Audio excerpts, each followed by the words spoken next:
Rugpjūčio 8 dieną apie 22:30 minučių į Vaižganto 5A daugiabutį skubėjo policijos pareigūnai ir ugniagesiai. Namo gyventojai iškvietė gelbėjimo tarnybas, nes jau savaitę laiko laiptinėje buvo juntamas nemalonus kvapas, sklindantis iš 4. aukšte esančio buto.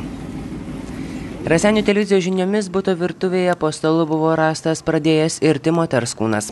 Ant stalo buvo padėtas peilis ir stikliukas su nebaigta gerti degtine.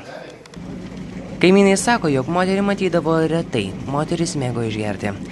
Manoma, jog moteris mirė, nes jai sustojo širdis.